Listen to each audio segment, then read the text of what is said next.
시청자 여러분 안녕하십니까? YTN 뉴스앤이슈 시작합니다. 밤사이 기온이 뚝 떨어지면서 다시 영하권의 초겨울 추위가 찾아왔습니다. 한낮에도 체감온도는 영하권에 머물겠는데 주말인 내일은 오늘보다 더 추울 전망입니다. 취재기자 연결합니다. 김민경 기자. 네, 김민경입니다. 오늘 출근길 상당히 추웠는데 어제 아침보다 기온이 얼마나 내려간 겁니까? 네, 지역별로 차이는 있지만 7도에서 최대 15도까지 기온이 뚝 떨어졌습니다. 서울만 해도 12.9도, 강원, 철원, 인남면은 14.9도나 기온이 내려갔습니다. 오늘 아침 가장 추웠던 곳은 강원도 설악산입니다. 영하 13.7도를 기록했고요. 체감온도는 영하 23도였습니다. 그 밖에 대관령 영하 6.7도, 태백 영하 4.8도, 파주 영하 4.5도, 서울 영하 3도 등 중부지방을 중심으로 영하권을 기록한 곳이 많았습니다. 이렇게 큰 폭으로 기온이 내려간 건 북서쪽 상공에서 영하 40도에 달하는 강한 한기가 찾아왔기 때문입니다. 어제 오후에 중부와 강원에 내려졌던 한파특보는 해제됐지만 경북 지역은 더 확대돼 영남 내륙 곳곳에도 오전 11시에 한파주의보가 내려졌습니다. 낮 기온은 서울이 2도까지 오르겠지만 찬바람이 강하게 불면서 체감온도는 종일 영하권에 머물 전망입니다. 현재 서해안과 동해안, 제주도에는 강풍주의보가 발효 중인데요. 오늘 강원과 경북 북동산가는 순간 풍속이 초속 25m 이상으로 무척 강하게 불겠고 내륙에서도 초속 15m 이상의 강한 바람이 부는 곳이 있겠습니다.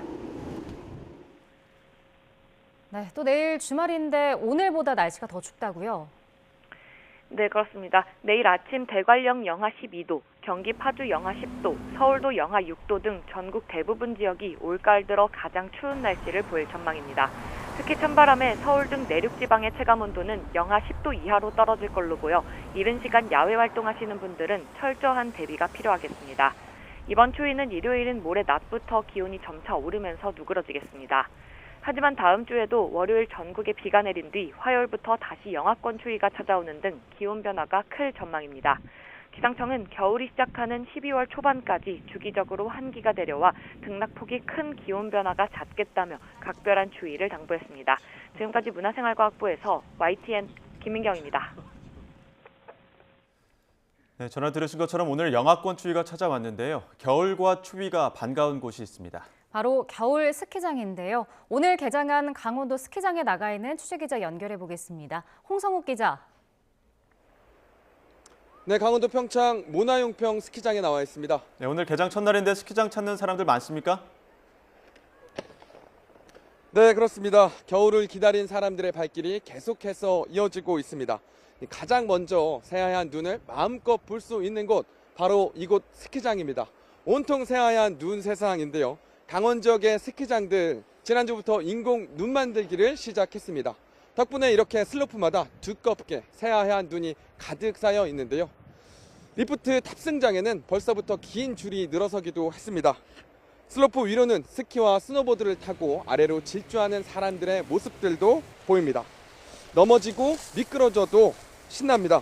겨울이 오기만을 기다렸습니다. 강원 지역 스키장 앞으로 속속 개장합니다.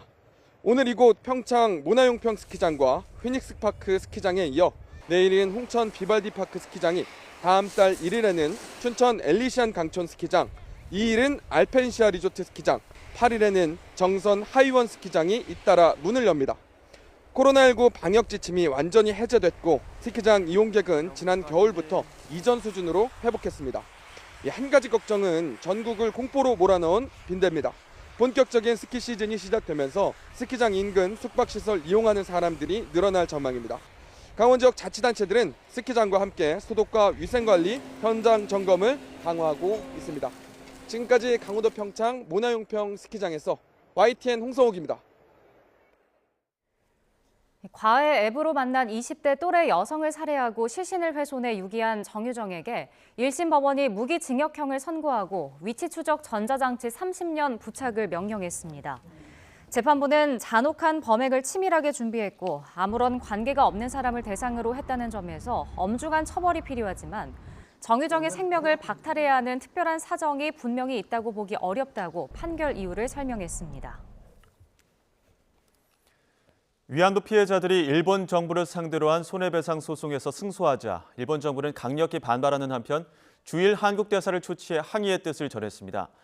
다만 한일 간 협력 의지를 강조했는데 일본 언론들은 양국 관계 개선에 대한 영향은 제한적일 것으로 전망했습니다. 일본 현지 연결합니다. 김세호 특파원. 네, 도쿄입니다. 네, 이번 재판 결과에 대해서 일본 정부가 강하게 반발하고 나섰는데 어떤 입장입니까? 네, 이용수 할머니를 비롯한 위안부 피해자들이 일본 정부를 상대로 한국 법원에 낸 손해배상 청구 항소심에서 승소하자 일본 정부는 판결을 수용할 수 없다며 반발했습니다. 어제 외무성 성명에 이어 일본 정부 대변인도 오늘 오전 공식 브리핑에서 같은 입장을 밝혔습니다. 직접 들어보겠습니다. 今回の判決については、国際法及び日韓両国間の合意に明らかに反するものであり、極めて遺憾であり、断じて受け入れることができない旨、すでに韓国側に申し入れています。引き続き、韓国側が適切な措置を講じることを強く求めていきます。 일본 정부는 한국 법원의 판결은 국제법상 주권 면제 원칙을 부정한 것이라며 비판했습니다. 그러면서 우리 정부에 대해 즉시 국제법 위반 상태를 시정하기 위한 적절한 조치를 취하라고 거듭 요구했습니다. 이와 관련해 일본 외무성의 오카나 마카타카 사무차관은 어제 윤덕민 주일 한국 대사를 초치해 강력한 항의 뜻을 전했습니다. 네, 일본 정부의 이후 움직임 그리고 한일 관계에 미칠 영향은 어떻게 전망됩니까? 네, 일본은 그동안 주권 국가가 다른 나라 법정에 서지 않는다는 국제관습법상의 국가 면제 원칙을 내세워 위안부 피해자 소송에 불응해왔습니다. 실제 지난 2021년 1월 위안부 피해자 12명이 같은 취지로 제기한 1차 소송에서도 우리 재판부가 일본에 1인당 1억 원을 지급하라고 판결했지만 일본 정부는 항소조차 하지 않았습니다. 한일 외교 장관 간 위안부 합의 등으로 해결됐다는 입장을 유지하고 있는 만큼 일본 정부가 피해 배상 요구에 응할 가능성은 희박해 보입니다. 다만 이번 위안부 피해자 승소 판결과 관련해 일본 내에서는 한일 관계에 미칠 영향이 제한적일 것이라는 전망이 나옵니다. 요미우리 신문은 이번 판결이 강제동원 해법 이행에 찬물을 끼얹었다며 한국 사법 리스크가 부각됐다고 전했습니다. 반면 아사히, 마이니치 그리고 극우 성향의 산케이 신문 등은 외무성 관계자 발언을 인용하며 이번 판결이 개선 중인 한일 관계에 미치는 영향은 한정적일 것으로 본다고 보도했습니다.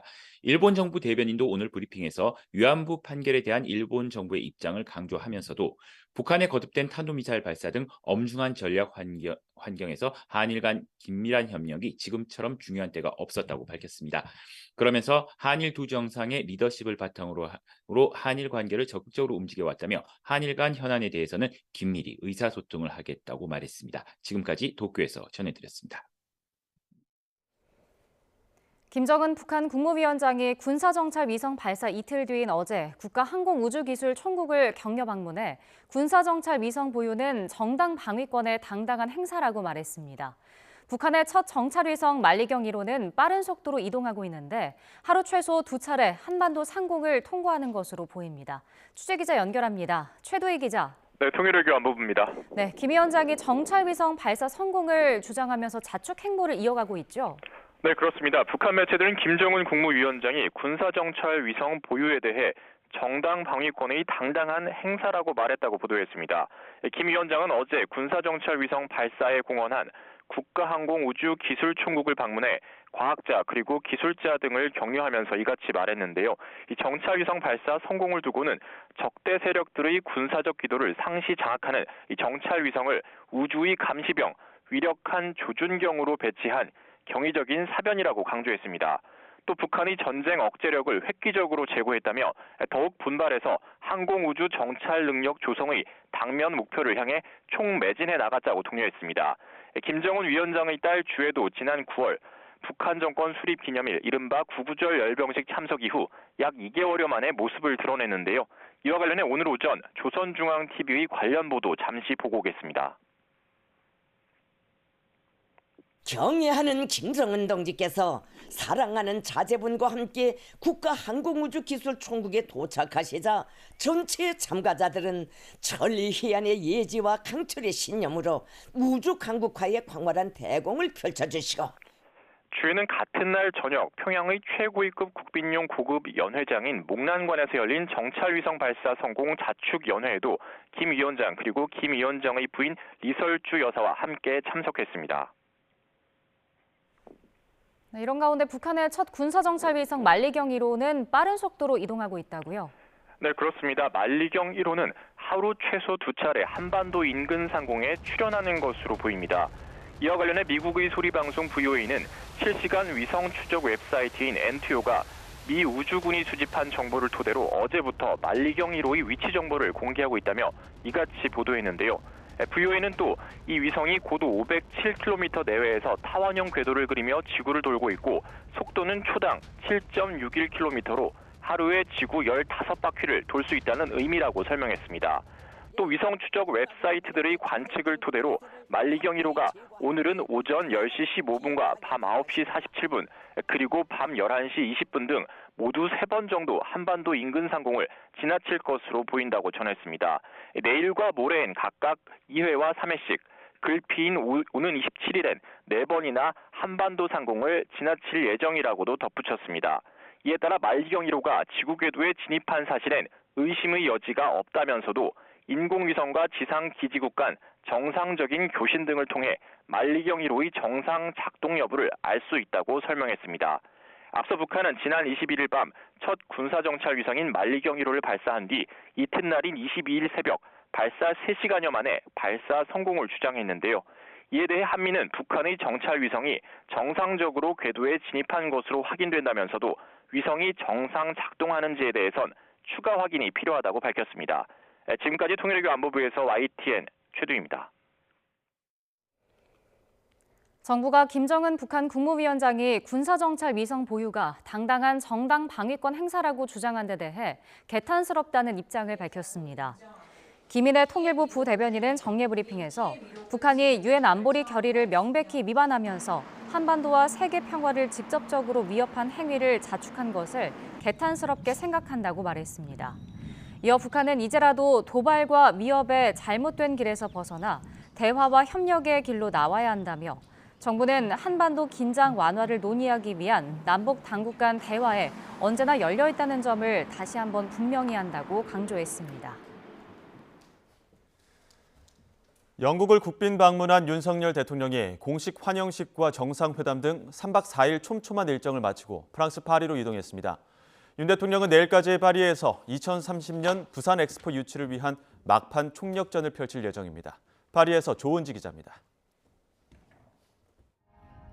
윤석열 대통령의 런던 마지막 일정은 초청해준 찰스 3세 국왕과의 작별 인사였습니다.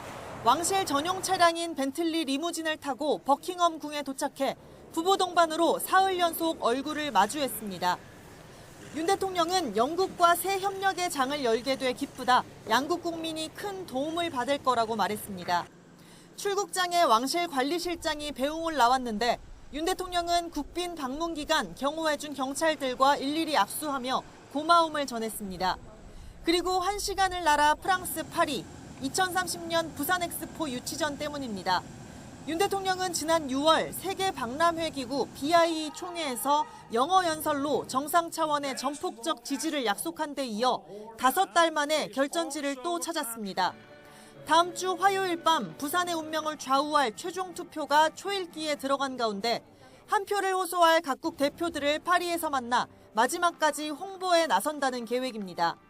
막강한 오일머니의 사우디 리야드가 가장 앞서 있다는 평가 속에 윤석열 대통령을 필두로 한 코리아 원팀이 부산의 대역전 드라마를 이끌 수 있을지 기대감이 무르익고 있습니다. 파리에서 YTN 조은지입니다. 2030 세계박람회 민간유치위원장을 맡은 최태원 대한상의 회장이 항공기 이코노미석에 앉아있는 사진을 SNS에 공개하며 엑스포 유치의 마지막까지 최선을 다하겠다고 밝혔습니다. 최 회장은 처음엔 승산이 전혀 보이지 않는 불가능한 싸움이었지만 혼신의 노력 결과 바짝 추격하고 있다며 매일 새로운 나라 대표들과 만나 한 표라도 더 가져오기 위해 사활을 걸고 있다고 강조했습니다. 최 회장은 지난 13일부터 23일까지 중남미와 유럽 등 7개 나라를 돌며 엑스포 유치 활동을 하는 등 막판 강행군을 이어가고 있습니다.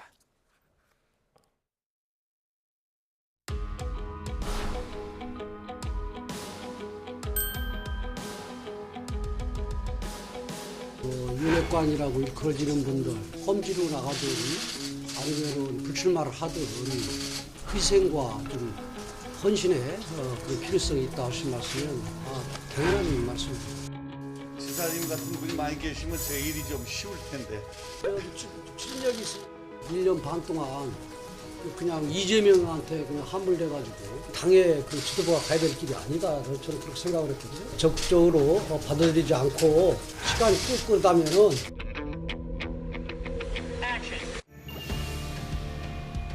서울 가래요.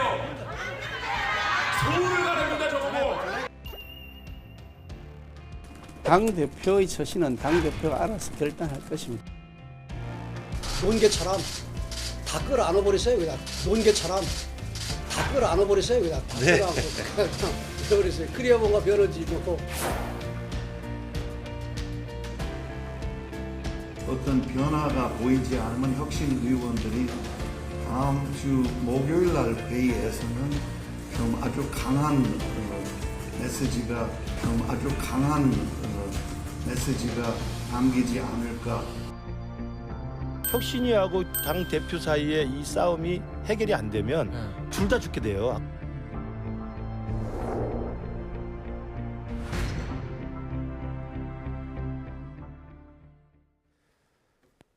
당 핵심 인사들의 총선 불출마와 험지 출마를 권고해온 국민의힘 혁신위원회가 일주일 안에 답을 달라며 사실상 최후 통첩한 걸 두고 여당 내 분위기가 심상치 않습니다.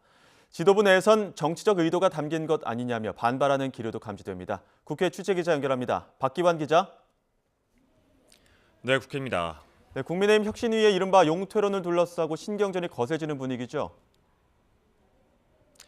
네, 그렇습니다. 국민의힘 혁신위원회는 어제 친윤 중진그룹 등 핵심 인사들의 희생을 거듭 요구했습니다.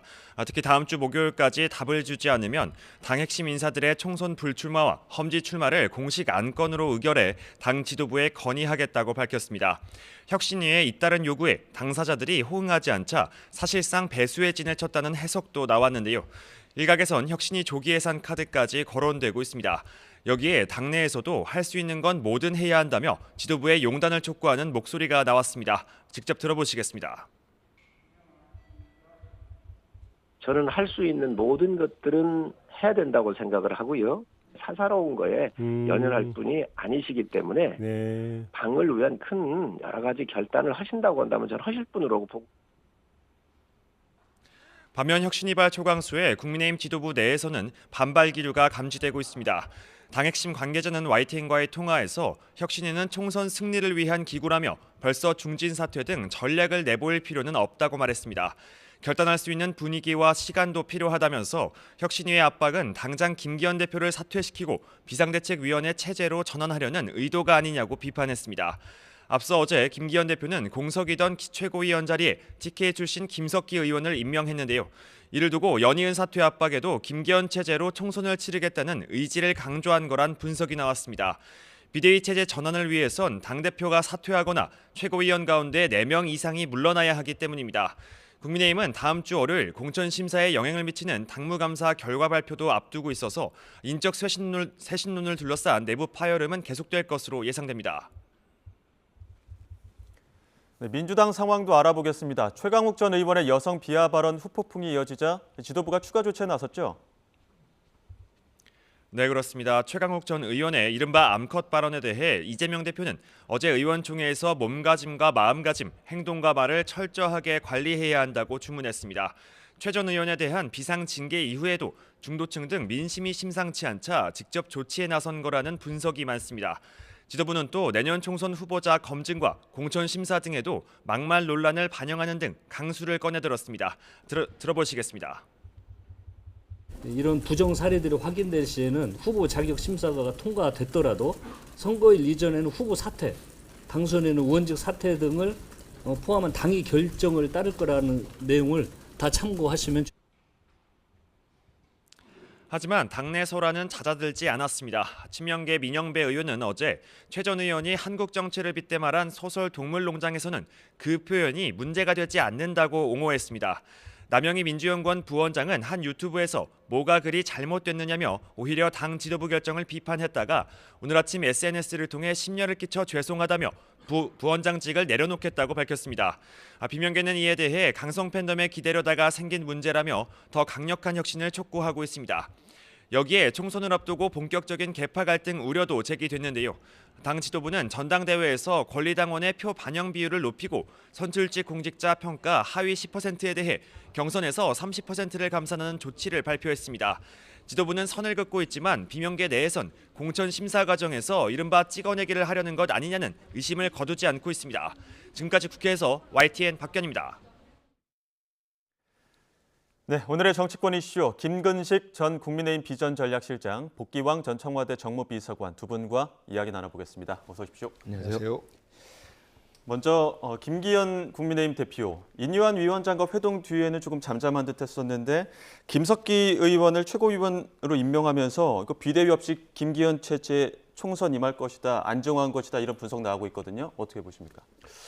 저도 이제 지난주까지 그리고 이번 주 주중까지는 김기현 지도부하고 인유한 혁신위가 저는 같이 윈윈할 수 있는 합의 지점이 있다고 생각을 했습니다. 또 그게 가능한 게 또 그게 제일 좋은 방법이고요.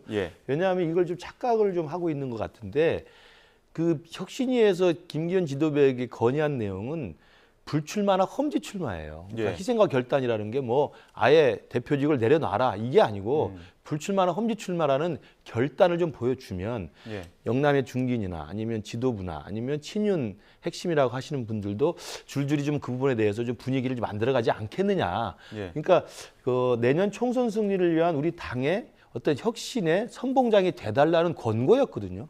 근데 이걸 마치 자기를 몰아내려고 하는 비대위로 가려는 거라고 생각을 하는 건 제가 볼 때 좀 오독이라고 생각을 합니다. 그런데 만약에 오히려 역설적으로 불출마나 험지 출마라는 결단을 요구했던 것인데 그 불출마나 험지 출마는 지금 답변이 없는 상태에서 이대로 가는 것은 그냥 그 김기현 대표 체제의 그 권한 하에서 내년 총선을 치르겠다고 하는 것이고 오히려 인유한 혁신위에 대해서 일절 대응하지 않고 인유한 혁신위의 요구를 거부하는 형태로 가게 되면 어제 아까 그 나왔습니다만 김태겸 지사가 말한 것처럼 인유한 혁신위가 농개처럼 끌어안을 수가 있는 겁니다. 그건 뭐냐면 자폭을 할 수가 있지 않습니까? 우리의 주장이 하나도 먹히지 않는데 우리가 더 이상 해서 뭐 하겠느냐라고 하면서 인유한 혁신위가 스스로 조기 해체를 한다고 한다면 그건 김기현 대표에게도 사실은 큰 해악이 되는 거죠. 그렇지 않겠습니까? 그렇기 때문에 저는 두 축이 양측에 다 살 수 있는 길이 있는데 지금 김기현 대표 지도부에서 인유한 혁신의 주장에 일절 반응하지 않고 이것에 대해 너무 강경하게 오히려 역주행을 함으로써 인유한 혁신위와 김기현 당 지도부가 지금 정면 충돌 양상으로 가서 농개처럼 둘 다 죽거나 아니면 한쪽이 죽어야만 한쪽이 사는 이런 제로섬 게임으로 가고 있는 것 같아서 굉장히 안타깝다는 생각을 합니다. 농개처럼 뛰어들어야 된다면 같이 안고 들어가야 되는데 이미 지금 김기현 대표 몸집이 불고 좀 어떻게 보면 체제를 안정화시킨 상황에서 같이 뛰어든다고 김기현 대표의 타격이 있겠습니까? 본인이 이겨내겠다라고 마음을 먹으면 뭐 나중에 선거 결과로 볼 때는 타격이 있을지 모르겠습니다만 지도 체제를 유지하는 데에는 큰 타격이 있을 것 같지는 않습니다. 그 지난 강서구청장 재보궐선거에서 큰 패배를 하고 그 다음에 인유한 혁신위원장을 영입해서 앉히면서 사실상 많은 성과들을 냈어요. 정말 인유한처럼 이런 행보를 하고 저분이 이야기하는 대로 저렇게 당이 바뀌면 국민의힘이 새롭게 되겠네라고 하면서 회초리를 때렸던 국민들이 기대를 갖고 국민의힘을 바라보기 시작했는데 막상 지난 한 달 동안의 인유한 혁신위 활동을 보면 실제 한 게 아무것도 없는 거거든요. 대사면이라고 하지만 당사자들은 반발했고 그리고 과거로의 어떤 회기 뭐 이런 모습들을 좀 보였고 그다음에 이제 대표적으로 기득권을 내려놔라. 영남의 다선들 험지 출마하고 김기현 대표 포함 이제 이것이 가장 예민하고 국민들한테는 진짜 혁신 하나 보내라고 바라봤었는데 거기에서 덜커덕 막혀서 지금 아무것도 안 되고 있는 상황인데 김기현 대표도 정치인 아니겠습니까? 그래서 지금 이렇게 불명예스럽게 정치권에서 물러나는 것에 대해서 본인이 동의하지 않을 거예요. 만약에 윤석열 정부에서 김기현 대표를 여당 대표까지 했던 사람을 뭐 일반 뭐 장관이나 이건 좀 격이 약하니까 총리 정도의 자리를 마련하고 그쪽으로 옮겨주십시오라는 딜이 가능하다면 김기현 대표가 혁신의 이름으로 본인의 기득권을 내려놓고 할 수 있을 텐데 제가 볼 때는 지금 그럴 수 있는 형편도 아닌 거거든요. 그래서 김기현 대표는 어찌 보면 개인 정치인 김기현이 자기의 정치적 생명을 여기서 마감하느냐 마느냐의 이런 어떤 중대한 기로에 서 있는 것이라 이뇨한 위원장의 이런 제안에 대해서 몹시 불쾌하게 여길 거예요, 마음속으로. 적어도 대표에 대해서 직접 거명을 하지 말아야 이게 예의지. 혁신도 예의가 있는 거지. 아마도 그 가운데서의 감정 싸움이 지금 진행되고 김기현 대표가 그동안 바지 대표였다 이런 말이 있었는데 내가 한번 권한 발휘해 볼게라고 하면 국민의힘에서는 가장 어려운 상황으로 전개되는 것 아닌가 이렇게 싶습니다. 굉장히 변수가 좀 다양해진 게 이제 공관위도 12월 중순에 구성을 하게 되면 컷오프 명단 발표 시점에 따라서 이 쌍특검의 어떤 표 차이 의석수가 반대할 수 있는 의석수가 줄어들 수 있는 상황이다 보니까 그렇게 되면 이제 대통령실의 입김은 또 줄어드는 건 아니냐 이런 얘기까지 나오거든요. 그러니까 이제 어제 김석기 의원을 최고위원으로 이제 보궐선거를 하고 공관위를 이제 12월 중순에 출범시킨다는 계획이고 또 컷오프를 일찍 땡겨서 발표를 한다. 이 세 가지 이야기를 들어서 그리고 이제 이번 주말에 또 의정보고회를 하시겠다는 거 아닙니까?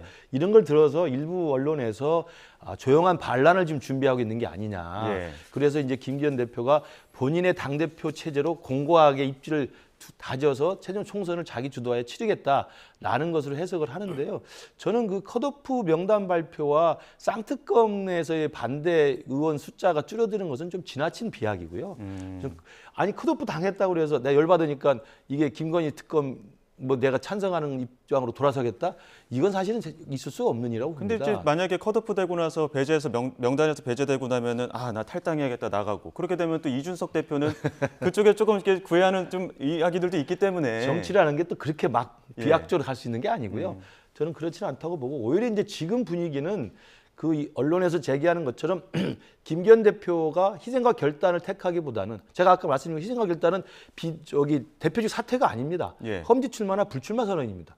대표직 유지한 채로 훨씬 더 저는 그게 결기 있는 모습이고 본인의 정치적 미래를 좀 도모할 수 있는 장점이 있다고 보는데 그걸 하지 않고 이것을 김기현 대표 체제의 유지와 이뇨한 혁신일 사이의 요구 사이에 권고한 사이에 화해할 수 없는 이게 극한 대결로 가버리는 구도가 돼버리면 결국은 민심을 따를 수밖에 없다고 생각합니다. 특히 저처럼 서울에서 출마를 준비하는 사람, 수도권 출마를 준비하는 분들은 김기현 대표 체제의 일정한 헌신과 결단이 없이는 내년 총선이 어렵다는 걸 다 체감하고 있기 때문에 그 부분에 대해서는 사실 민심을 과연 거스를 수 있는 것인가에 대한 문제가 있어요. 그래서 저는 김기현 대표가 속마음이 아직도 저는 여전히 결단할 시간이 남아있다고 믿고 있습니다만 정말 언론에서 분석하는 것처럼 정말 민심에 거스르는 조용한 반란을 지금 굉장히 준비하고 있다고 한다면 그건 민심에 역행하는 것이기 때문에 저는 그건 상당히 우리 당 전체의 이미지 그리고 이뇨한 혁신이가 사실은 결국 아무 성과 없이 스스로 문을 닫아야 되는 결과가 되지 않겠습니까? 그렇다면 아까 말씀드린 것처럼 김태현 지사가 말한 것처럼 결과적으로 이뇨한 혁신이가 자폭이 되면 김기현 당대표 체제도 이게 엄청난 타격을 받을 수밖에 없죠. 그 후폭풍을 과연 견뎌낼 수 있는 것인가. 그렇다고 한다면 서로 죽는 길이 될 수도 있기 때문에 저는 김기현 대표가 조금 더 그 심도 있는 고민을 해야 되지 않을까 싶습니다.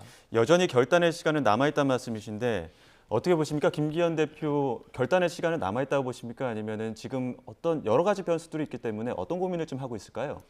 지금 우리 실장님 말씀하신 그런 퇴로라고 생각 안 할 거예요. 그냥 결단하고 나만 희생? 이거는 아마 택할 가능성이 없어 보인다라고 생각해요. 그러면 퇴로를 열어줘야 되는데 명분 있는 퇴로가 잘 보이지 않습니다.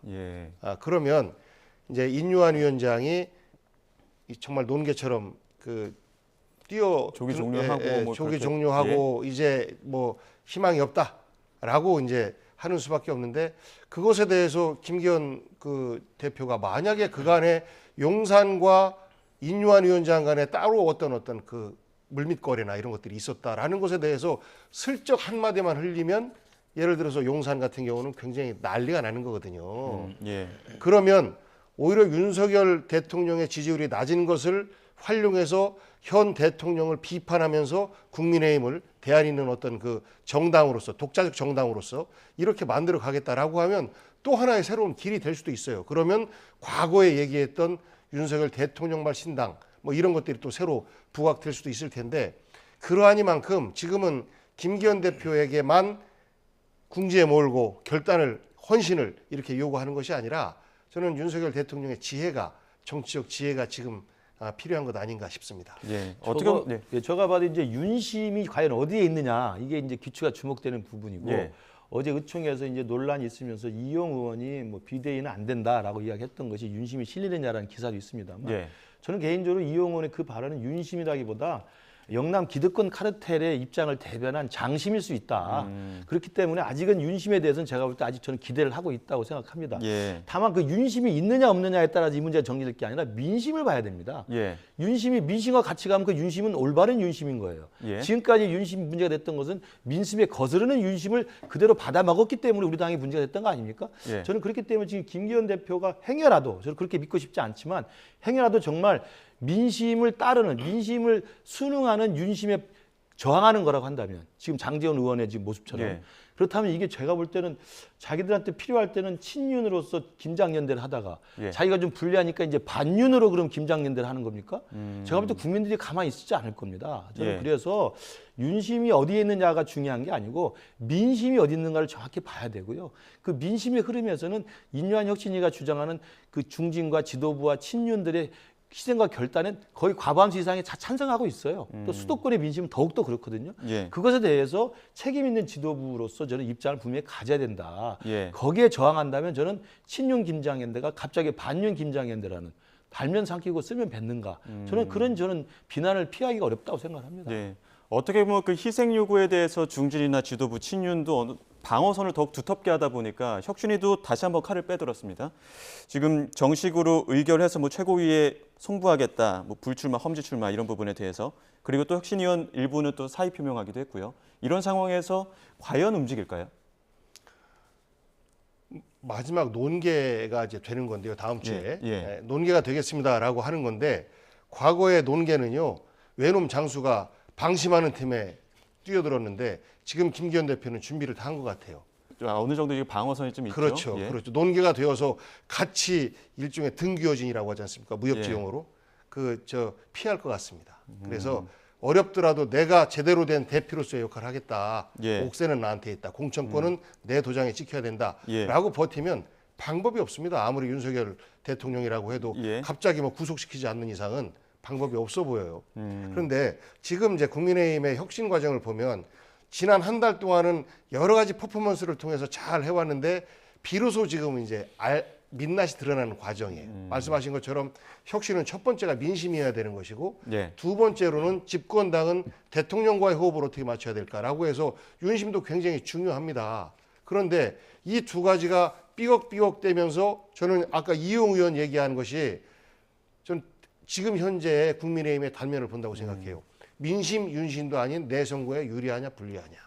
이것으로 의원들이 판단하고 있는 것이고 이용 의원 같은 경우는 수도권에서 출마하려고 하는 사람인데도 불구하고 우리 실장님은 김기현 대표가 함께 선거를 치르기에는 약하다라는 생각을 갖고 있는 거 아닙니까? 근데 이용 의원 입장에서는 인요한 위원장이 그 윤핵관, 친윤, 기득권 포기해라 라고 하니까 내가 못 받을 수 있네? 라고 해서 생각들이 바뀌는 거라 이런 복잡한 정치 과정을 종합적으로 조율을 해내야 되는 역할이 어려워도 그 대통령이에요. 물밑에서 김기현 대표와 어떻게 우리가 서로 이길 수 있는 길인가 이런 것들을 모색해야 되는데 글쎄요. 지금까지 대통령의 정치력으로 볼 때 그게 가능했을까? 비서실장이나 그 수석들의 모습들을 보면 뭐 지금 현재 청와대 그 용산의 수석들도 본인 출마에만 관심이 가 있지 아마 이런 전체적인 난맥상을 누가 정리할 수 있을지에 대해서 저는 답 찾기가 굉장히 어려워 보입니다. 자, 이런 가운데 그 김기현 대표의 지역구죠. 울산의 한동훈 장관이 오늘 오전에 찾았습니다. 현대중공업 방문 자리였는데 여기서 그 한동훈 장관 어떤 이야기가 오가는지 혹시 녹취가 있습니까? 녹취는 없다고 하는데 설명을 드리겠습니다. 지금 대전에 공식 방문을 한 자리였습니다. 울산의 그 김기현 대표의 지역구기도 하고 굉장히 지금 광폭 행보를 하고 있거든요. 17일 날 대구 찍고 21일 날 대전 그리고 오늘 울산이었는데 일단은 지금 한 장관의 이런 행보가 김기현 대표에게는 어떻게 또 작용을 할지 또 여권 내에서 어떤 영향을 미치게 될까요? 우선 이제 한동훈 장관의 행보는 최근 들어서는 이제 거의 사실 이제 정치적 행보로 반발은 들어왔다고 해석할 수밖에 없고요. 아마 스스로도 내년 총선에 어떻게든 역할을 할 수밖에 없다는 것을 아마 좀 알고 있지 않을까 싶습니다. 예. 다만 이게 김기현 대표 체제와 이뇨한 혁신위 사이의 기싸움에 한동훈 장관 변수는 저는 중요한 의미를 가지지는 않는다고 봅니다. 예. 다만 이 부분에 이제 의미가 부여된다고 한다면 이준석 신당 변수를 조금 더 좀 잠재우기 위한 여론의 관심과 그 뉴스의 어떤 스포트라이트를 좀 옮겨갈 수 있는 저는 효과를 분명히 보고 있는 건 사실이기 때문에 예. 이준석 효과를 잠재우는 그런 제압하는 효과가 있는 것이지 김기현 대표한테 유리한지 이뇨한 혁신한테 유리한지는 저는 사실은 뭐 큰 의미는 없다. 오히려 예. 한동훈 장관은 지금의 상황 속에서는 정치를 할 수밖에 없는 상황이라고 한다면 지금 이 이뇨한 혁신이와 김기현 대표 체제 사이의 갈등이 마무리가 되고 정리가 된 다음에 내년 총선의 큰 그림과 방향이 잡혀진 다음에 한동훈 활용법이 정확히 어떤 것이 가장 시너지 효과가 크고 극대화시킬 수 있는 것인지를 차분히 생각할 수 있다고 생각합니다. 그러니까 지금 당장 뭐 어떻게 써야 될지, 어디로 해야 될지, 무슨 역할을 맡아야 될지 가지고 왈가왈부할 필요는 없고요. 다만 이준석 효과를 좀 잠재우는 정도의 어떤 이른바 그 물타기 효과를 할까요? 네. 그런 정도는 충분히 전 득을 보고 있는 게 아닌가 싶습니다. 이준석 신당 발언 원적 좀 상쇄하는 바람은 좀 되지 않을까 이런 말씀하셨는데 말씀하신 것처럼 이준석 전 대표도 또 은근한 견제구를 던졌습니다. 오늘 오전에 한 인터뷰였는데 한번 들어보시죠. 지금 이번 총선에서 총선의 간판으로 등판하거나 아니면 지휘하는 역할로 등장하는 거는 예. 하이리스크 로우리턴의 가능성이 굉장히 높은 일입니다. 많이 투자를 했는데 결국 돌아오는 것은 적을 것이다. 또는 거의 뭐 없을 것이다. 예, 그게 이제 질 예전에 것이다. 황교안 대표가 겪었던 리스크랑 똑같은 거거든요. 등판이 좀 빨랐다 이런 이야기도 하더라고요. 그러니까 이준석 대표가 어제까지만 해도 한동훈 장관의 행보에 대해서 그래도 가능성이 있다, 예. 좋다라고 긍정적으로 평하다가 좀 바뀐 것 같죠. 좀 박한 평가를 바로 하기 시작합니다. 이제 견제구를 그냥 놔둬선 안 되겠다, 위험하겠다. 대구에서의 보수의 헤게모니를 이준석이 쥐어야 되는데 자칫 한동훈 때문에 빼앗길 수도 있겠다. 뭐 이런 위기감이 들은 것 같아요. 그래서 예. 이제 견제구를 날리는 것 같은데 저는 이런 그 국민들이 볼 때 다양한 어떤 선택의 폭을 넓히는 것 이건 괜찮다고 봐요. 보수 진영 내에서 뭐 만약에 이준석과 한동훈으로 대비되는 두 어떤 대표 정치인이 있어서 내년 총선에서 우리 선택지의 폭을 넓히는 것 저는 괜찮다고 보는데 다만 한동훈 장관은 장관이잖아요. 국무위원이잖아요. 아까 조금 전에 자료화면에 나온 그 울산의 뭐 조선업 숙련 노동자 도입과 관련돼서 여기는 주무 부처는요 고용노동부와 산업부예요. 그리고 법무부는 이것을 이용해서 외국인 인력들을 더 들어와야 되는데 이것에 대해서 출입국 관련된 협조를 해줘라는 협조 부처 장관이란 말이죠. 그런데 본인 행사처럼 가요. 예. 이게 선거를 앞두고 대통령도 외부 행사를 굉장히 조심합니다. 왜냐하면 이것이 이제 선거에 영향을 주는 대통령 행보에 대해서는 선관위에서도 매우 주의 깊게 보거든요.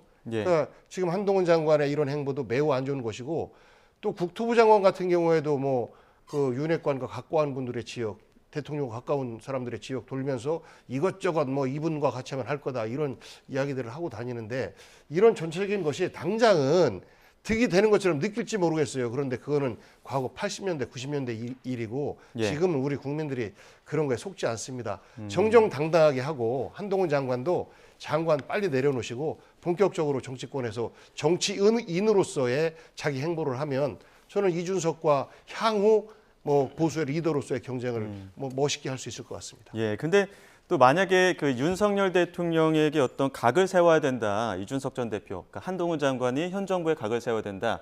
개혁의 목소리를 내야 된다. 그렇게 되면 동지가 될 수도 있다. 이런 이야기를 해서 예. 혹시 한동훈 장관이 가교 역할을 하고 보수 통합의 어떤 역할을 할 수 있을 거라고 보십니까? 아니 그건 가능성이 전혀 없고요. 없습니까? 그러니까 성격이나 스타일이 좀 비슷해 보이는 거지. 예. 실제로 이준석 대표가 가는 길과 한동훈 장관이 가는 길은 뭐 전혀 다른 길이죠. 한동훈 장관은 이 정부의 1등 공신으로 자부심이 있을 것이고 윤석열 예. 정부의 성공을 위해서 어떻게든 윤석열 대통령과 함께 가야 되는 그 상황 아니겠습니까? 예. 이준석 대표는 이미 마음은 떠났고 발길도 이미 떠나서 지금 따로 살림을 차리고 있는 상황인데 어떻게 예. 이게 같은 방향으로 저는 같이 이른바 이준석 한동훈 연대가 가능하지는 않을 거라고 보고요. 예. 다만 이준석 대표가 한동훈 장관에 대해서 굉장히 좀 조심스럽게 신중하게 지금 거리를 유지하는 것 같아요. 예. 그냥 누구처럼 막 날석에 비판을 했다가 이 상황이 또 돌아오는 부메랑에 대해서 한동훈 장관과 싸움을 해서 사실 뭐 본전 건지기가 쉽지가 어렵잖아요. 그러니까 사실 이준석 대표가 대구라고 하는 같은 보수의 심장 지역에 대해서 또 틈을 노리고 들어가야 되는 것도 비슷하고 또 성격도 비슷하고 남이 공격하지 않으면 먼저 공격하지 않지만 공격을 받으면 가만히 있지 못하는 성정이라서 저는 둘 사이에 그런 묘한 긴장관계가 있긴 하지만 저희가 볼 때는 같은 정치적 노선을 가기는 굉장히 희박하다 저는 그렇게 생각합니다. 민주당 이야기도 좀 해봐야 될 것 같습니다. 지금 최강욱 전 의원 징계 이후에 지금 민주당 내부 소란이 더욱 커지고 있습니다. 특히 그 남형희 민주연구원 부원장 발언 때문에 지금 사퇴 기름을 붓기도 했었고 오늘 아침에 사과와 함께 또 사퇴하기도 했었는데 관련 발언이 있으면 한번 들어보겠습니다. 남형희 부원장 이야기 있습니까? 녹취가 없다고 하네요. 제가 설명을 드리겠습니다. 지금 그 뭐가 잘못된 것이냐, 그 암컷 막말 논란에 대해서 남형희 부원장이 뭐가 잘못된 것이냐 이런 얘기를 하다 보니까 그 이후에 후폭풍이 계속 커졌고 오늘 아침에 결국에는 사과와 함께 사퇴를 한 상황입니다.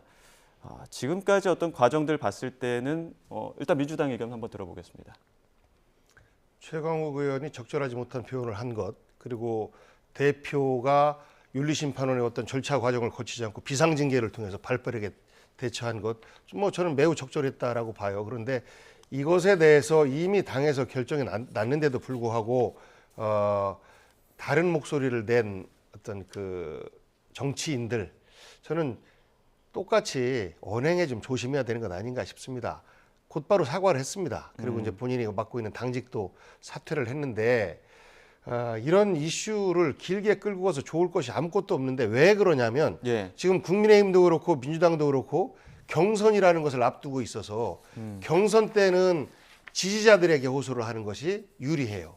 그런데 본선 때는 지지자는 이미 이제 굳어진 것이고 가운데 이제 부동층을 상대로 해서 중간 유권자들을 향해서 이제 어필을 해야 되는 거라 조금 점잖은 언어들이 나오는데 지금은 자기 지지층에게 나는 민주당의 중심입니다. 뭐 이런 얘기를 하려고 하다 보니 이런 오바가 돼요. 그래서 저는 남영희 위원장 뭐 하루 만에 바로 사과하고 당직 사퇴하고 한 것 좀 매우 적절한 처신이었다라고 생각하는데 더 이상 이런 논란이 좀 길게 진행 안 되기를 기대하고 있습니다. 어제 민주당 의총 자리에서는 이 막말 설전이 굉장히 좀 심했다고 하더라고요. 일부 그 쓴소리가 있었지만 대부분이 그렇게 크게 이렇게 강하게 이야기하지 못했던 그런 분위기라고 하는데 지금 이런 분위기 어떻게 감지하고 계십니까? 이게 이제 이재명 체제가 이제 공고화돼 있고 그다음에 이제 친명계 일색화로 돼 있어서 사실은 많은 분들이 의아할 정도로 이 사람이 친명이었나 할 정도로 친명파리가 상당히 확산돼 있잖아요. 그건 지금 말씀하신 공천 시즌에 공천을 받기 위해서는 본선 당선은 그 다음 문제고 공천을 받기 위해서는 일단 당심, 특히 당심 중에서도 그 극렬 지지층이라고 할 수 있는 개딸로 표현되는 이런 열성 지지층들의 그 환심을 받아야 되기 때문에 그분들이 좋아하는 발언들을 계속 하고 싶은 유혹이 있는 거예요.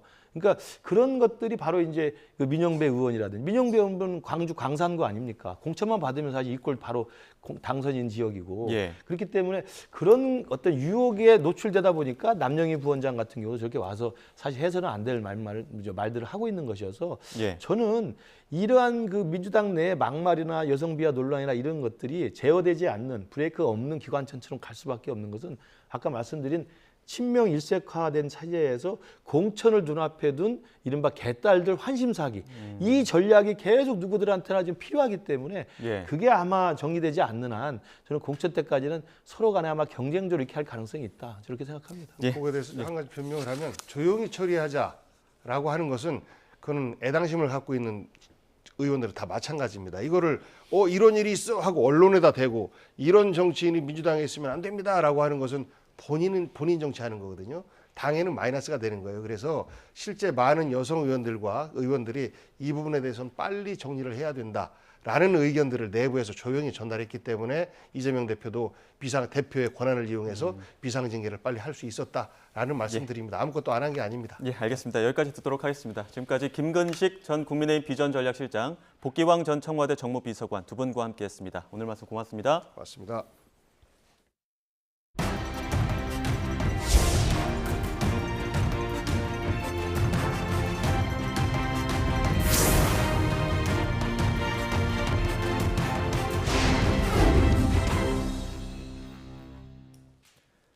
정부와 여당은 청년층의 자산 형성과 내 집 마련을 지원하기 위한 대책을 발표했습니다. 국민의힘 유이동 정책위 의장은 당정 협의를 통해 연 최대 4.5% 금리를 주는 청년 청약 통장을 신설하고 이 통장으로 청약에 당첨된 청년에게는 분양가 80%까지 2%대 저금리로 장기 대출해주는 청년주택 드림대출을 추진하기로 했다고 밝혔습니다. 청년 전용 청약 통장에 가입할 수 있는 소득 요건 상한도 연 3,600만 원에서 연 5천만 원까지 높이고 납입 금액 한도도 월 50만 원에서 100만 원까지 늘어납니다. 올해 수능을 치르던 자녀가 부정행위로 적발되자 학부모가 감독관의 근무지를 알아내고 직접 찾아가 항의하는 소동이 벌어졌습니다. 학교 측은 당시 CCTV와 녹취록을 교육청에 제출하고 교권보호위원회를 개최할 방침입니다. 신지원 기자입니다. 지난 16일 서울의 한 수능 시험장에서 수험생 한 명이 부정행위로 처리됐습니다. 시험 종료령이 울린 뒤에도 답안지 마킹을 계속하려다 감독관에 적발된 겁니다. 그런데 다음 날 감독관의 근무지를 알아낸 수험생과 학부모가 직접 학교로 찾아왔습니다. 이후 며칠간 학교 앞에서 교직에서 물러나라며 피켓 시위를 벌였고 수험생의 아버지는 학교 교무실로 진입하려다 제지당했습니다. 아버지께서 물리력을 동원해가지고 해당 선생님을 만나기 위해서 학교로 진입하려고 하셨어요. 선생님을 협박하고 겁박하고 또 학교 측과의 통화에서 자신이 변호사라며 아이 인생을 망가뜨렸으니 감독관의 인생도 망가뜨려주겠다고 말한 것으로 알려졌습니다. 해당 교사는 정신적 고통을 호소하며 병가를 내고 교권보호위원회 개최를 요청했습니다. 학교도 수험생 학부모의 모습이 담긴 CCTV 영상과 녹취록을 교육지원청에 증거로 제출했습니다. 수험생 학부모는 수능 당일 자녀가 감독관 명찰 이름을 받고 고사장 근처 학교들에 전화해 교사의 근무지를 확인했다고 주장한 것으로 전해집니다. 다만 학교 측은 그런 전화를 받은 적이 없다는 입장이어서 감독관 개인정보 보호 필요성이 제기되고 있습니다. 조희연 서울시 교육감은 감독관 신원을 개인적으로 확보해 협박하는 것은 매우 잘못된 이의제기 방법이라며 고발 조치를 검토하는 등 단호히 대처하겠다고 밝혔습니다. YTN 신지원입니다. 최태원 SK그룹 회장 측이 노소영 아트센터 나비관장의 법률 대리인이 허위 사실을 유포했다며 경찰에 고소장을 냈습니다. 최 회장 측은 노소영 관장의 법률 대리인인 이모 변호사가 최 회장이 동거인에게 1,000억 원을 지급하거나 증여한 사실이 없음에도 엄청난 규모의 돈이 흘러갔고 증거를 통해 확인한 것처럼 허위 사실을 적시하고 기자들에게 허위 브리핑을 했다고 주장했습니다. 이스라엘과 하마스 간 일시 휴전이 현재 시각 24일 오전 7시, 우리 시각으로 오늘 오후 2시부터 시작된다고 중재역을 맡은 카타르가 밝혔습니다. 휴전 첫날에는 이스라엘 여성과 아동인질 13명이 풀려날 예정이며 하마스는 이들을 현재 시각 24일 오후 4시쯤 인계할 예정입니다. 우리 시간으로는 오늘 밤 11시쯤입니다. 알 안사리 대변인은 하마스의 인질 석방 후 이스라엘 감옥에 갇혀 있는 팔레스타인 수감자들도 석방될 예정이라고 밝혔습니다. 아일랜드 수도 도심에 있는 학교 인근에서 낮에 흉기 난동 사건이 발생했습니다. 50대 남성이 흉기를 휘둘러 5살 여자 어린이 등 5명이 다쳤는데 경찰은 테러는 아닌 것으로 보고 있습니다. 보도에 이종수 기자입니다. 아일랜드 수도 더블린 도심에 있는 학교 주변이 출동한 경찰의 통제에 들어갔습니다. 현지 시각 오후 1시 반쯤 흉기 난동이 벌어졌기 때문입니다. 50대 남성이 학교에서 나오던 아이들을 흉기로 공격해 5살 여자 어린이 등 5명이 중경상을 입었습니다. These casualties include 3 young children, an adult female and an adult male. One girl aged 5 years has sustained serious injuries and is currently receiving emergency medical treatment. 체포된 50대 남성 용의자도 중상을 입어 치료받고 있습니다. 흉기 난동 당시 주변에 있던 시민들이 경찰과 구급대가 올 때까지 이 용의자를 막고 있었습니다. We would applaud those members of the public for getting involved in such a traumatic and potentially dangerous situation for themselves. 범행 동기를 파악 중인 경찰은 이번 사건이 테러와 무관한 것으로 보고 있습니다. 흉기 난동으로 5살 소녀가 중상을 입었다는 소식에 일부 시민들이 경찰에 폭죽을 쏘며 폭력 시위를 벌였습니다. 아일랜드 법무장관은 얼굴을 가린 다수 시위 참가자들이 경찰차와 버스 등에 방어하며 과격 시위를 벌이자 더 이상 용납하지 않겠다며 강경 대응 방침을 밝히기도 했습니다. YTN 종수입니다.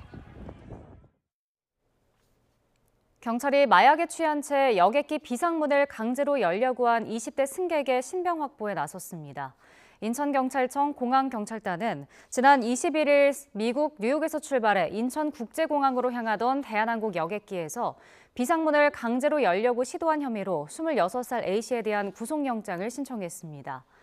경찰은 항공기가 인천공항에 도착한 직후인 그제 오후 6시쯤 A씨를 임의 동행해 간이시약 검사 결과 필로폰 양성 반응이 나와 긴급 체포했습니다. 지난 대선 당시 윤석열 대통령을 겨냥한 허위보도 의혹을 수사하는 검찰이 신앙림 전 언론노조 위원장의 측근을 불러 조사했습니다. 서울중앙지검 특별수사팀은 오늘 신 전 위원장의 측근 탁모 씨를 참고인 신분으로 불러 조사했습니다.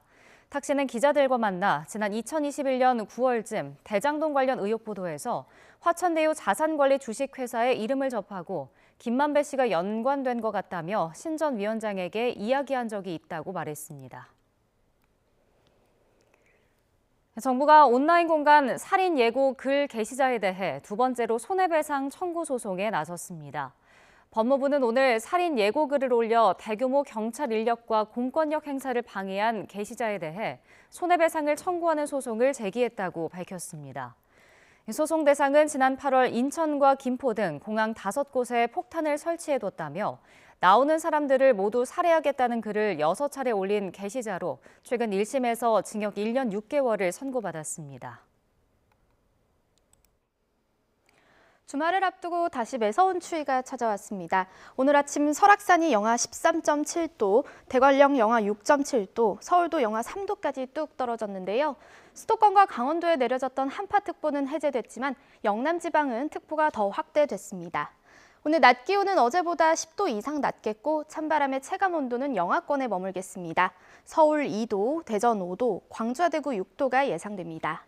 오늘 대체로 맑지만 충남 서해안과 호남, 제주도에는 빗방울이 떨어지거나 눈이 날리는 곳이 있겠습니다.